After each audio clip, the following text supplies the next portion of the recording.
Hi, నా పేరు doctor Vijaya Madhuri, fertility consultant, 49 fertility centres, Banjara hills.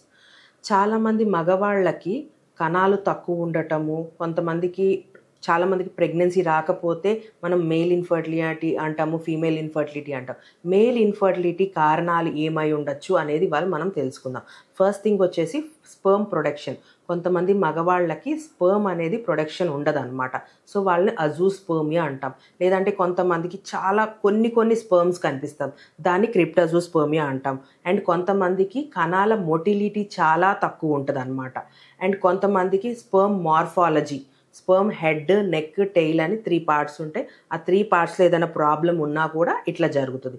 And next అదొక కారణం అయి ఉండొచ్చు. అండ్ నెక్స్ట్ వచ్చేసి స్ట్రక్చరల్ అబ్నార్మాలిటీస్. ఒక్కోసారి చాలామందికి వ్యాస్ డిఫరెన్స్. మగవాళ్ళల్లో ఏంటి అంటే స్పర్మ్ ప్రొడక్షన్ అనేది బీజాల్లో జరిగి తర్వాత అది వ్యాస్ డిఫరెన్స్ ద్వారా మనకి టెస్టిస్లోకి వస్తుంది. కొంతమందికి ఈ వ్యాస్ డిఫరెన్స్ అనేది ఉండదన్నమాట. దాన్ని సిస్టిక్ ఫైబ్రోసిస్ అనమాట. అది ఫ్యామిలీలో జెనెటిక్ పరంగా కూడా వస్తుంది అనమాట. సో ఇది కూడా ఒక కారణం ఉండొచ్చు మగవాళ్ళలో స్పర్మ్ కణాలు కనపడకుండా ఉండటం అనమాట. ఇంకొకటి అన్డిసెండెడ్ టెస్టిస్. కొంతమందికి టెస్టిస్ అంటే బీజాలు కొంతమందికి కిందకి జారకుండా అవి పైనే ఉండిపోవటం జరుగుతుంది అనమాట. అందువల్ల కూడా ఉండొచ్చు.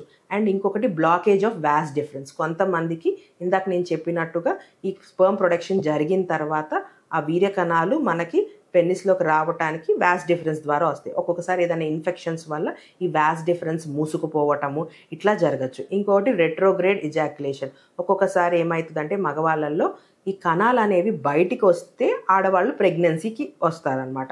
అలా కాకుండా కొంతమంది మగవాళ్ళకి ఈ కణాలు అనేవి వెనక్కి వెళ్ళిపోతూ ఉంటాయి అనమాట.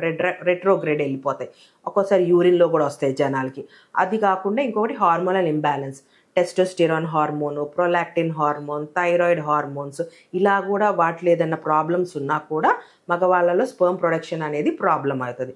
ఇంకొకటి ఇన్ఫెక్షన్ అనమాట.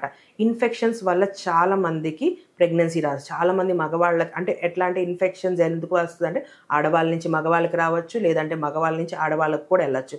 సో ఈ ఇన్ఫెక్షన్ అనేది కరెక్ట్ టైంలో మనం ట్రీట్ చేసుకోవచ్చు. కొంతమంది ఏం చేస్తారు అంటే ఓకే మనకి ఇన్ఫెక్షన్ ఉంది, మనం ఒక్కరికే ట్రీట్మెంట్ ఇస్తే అయిపోద్ది కదా అనుకుంటా. అట్లా కాదు.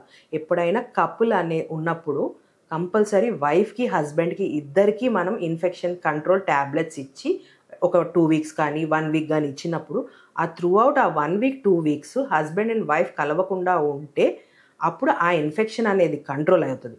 లేదు మనం ఒక పక్కన ట్యాబ్లెట్స్ తీసుకుంటా అండ్ వైఫ్ అండ్ హస్బెండ్ కలుస్తూ ఉంటే ఆ ఇన్ఫెక్షన్ అనేది ఆబ్వియస్గా ఒకరి నుంచి ఒకరికి ట్రాన్స్మిట్ అవుతానే ఉంటుంది అనమాట.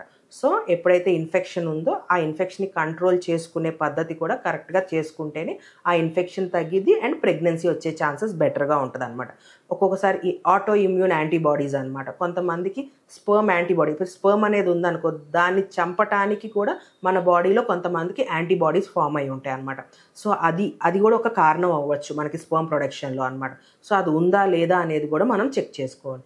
ఇంకొకటి వచ్చేసి లైఫ్ స్టైల్ మోడిఫికేషన్స్ వల్ల కొంతమంది ఒబెసిటీ ఉన్న వాళ్ళకు కూడా స్పర్మ్ ప్రొడక్షన్ అనేది తగ్గిద్ది. ఎక్కువగా హై స్మోకింగ్ ఉన్నా, ఆల్కహాల్ ఉన్నా, వాళ్ళ ఫుడ్ హ్యాబిట్స్ ప్రాపర్గా లేకపోయినా ఇలాంటి పేషెంట్స్కి కూడా స్పర్మ్ ప్రొడక్షన్ అనేది తగ్గిద్ది అనమాట. సో ఇవి మోస్ట్లీ మెయిన్ కారణాలు. అండ్ జెనెటిక్ కూడా వెరీ వెరీ ఇంపార్టెంట్ అనమాట. ఫ్యామిలీ పరంగా చాలా జెనెటిక్ ప్రాబ్లమ్స్ ఉన్నా కూడా మనకి స్పర్మ్ ప్రొడక్షన్ మగవాళ్ళలో తగ్గే ఛాన్సెస్ ఉంటాయి.